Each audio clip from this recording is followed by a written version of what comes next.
Hey everyone, this is Dino on the scene for the Rogers View, and what a view we have behind us.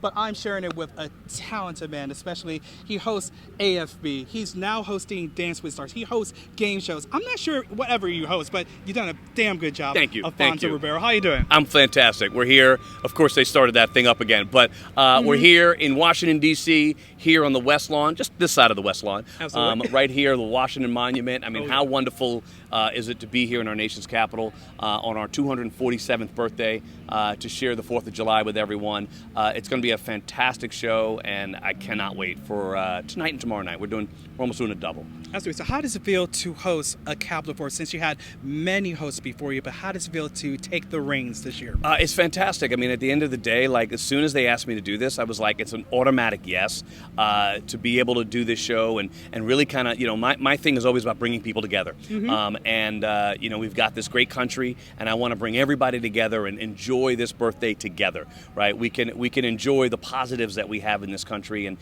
here in front of our nation's capital is a wonderful place to be able to say, let's come together and be together for this incredible holiday. Absolutely. So you just co-hosted with Tyra Banks with Dance with Stars this past season. You're going to be assuming the role full-time the next season, and you competed twice. So is it an easy transition to go from dancing on the show to hosting the show?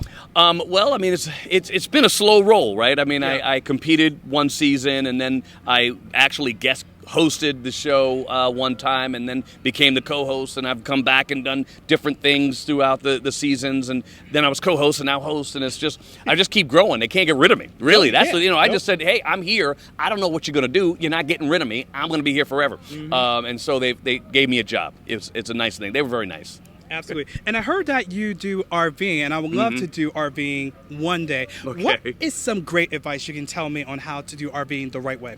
Well, first you got to get a great RV, right? You got to get the RV that works for you, and there have many different versions that work, right? I mean, if you want something small, you got to get something small where you can get in and out. I was actually just talking with Nate from Boys to Men, and I was selling him on a small RV, right? And then, you've got the bigger ones that are great that you can, but you can't get everywhere with them. So you got to have a car that you can get everywhere. So it's really about finding the right RV for what you're looking to do in that RV, whether it's how many people you want to have. Is it, you're going to have your full family? Is it just you and your wife or your husband, right? So you find the right one. And then you have a person like my wife who is the best person at figuring out where to go. And she has figured out. And so you know where to go. She does all the research. She knows exactly where we're going. So I've got all of the layout. We know where we're going. It's going to be great. And then we go out there. In terms of driving, there's some great things on YouTube that actually will show you how to drive an RV properly.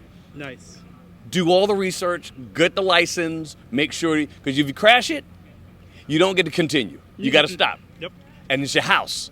So now you got to go get a hotel because your house is in the shop. Yeah. That don't work. So make sure you do it right. Absolutely. So what was the most exciting place you traveled in an RV to? The thing that I've been saying this to everyone is I believe that every American needs to go to Glacier National Park. It's absolutely gorgeous. It's in Montana, and it's beautiful. You drive up to the top of the mountain, and you're overlooking this incredible valley. You don't feel like you're in America, but really you are in America. America has so many incredibly wonderful, beautiful places, and we just are so used to just saying, well, the cities.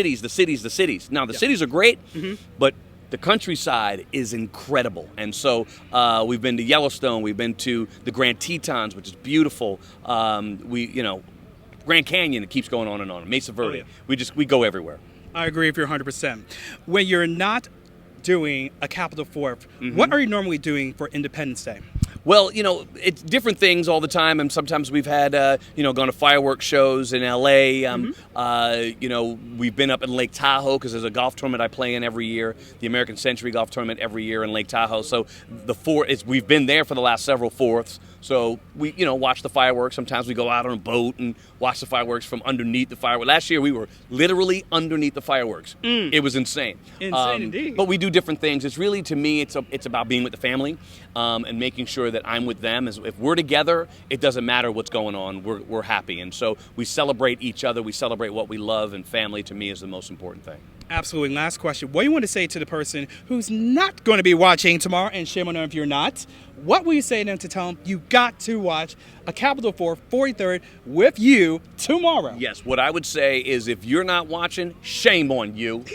Shame on you. This is our birthday, okay? Now, would you not show up to your cousin's birthday? You would show up to your cousin. Would you not show up to your uncle's birthday? Sometimes you won't show up. I get it. You know, the crazy uncle, you may not show up. But we're not the crazy uncle, right? We the cool uncle. So you want to show up to this birthday party, right? I mean, we got Boys to Men. We got Babyface. Come on, stop playing. Belinda Carlisle, Chicago, Charles. I mean, man, show up. You heard him. Show up 8 o'clock tomorrow on your local PBS station or stream it live. But don't forget, catch this man when he hosts Dancing with the Stars Season 32 coming to ABC in the near future. Dan Oseen, Alfonso Ribeiro for TRR.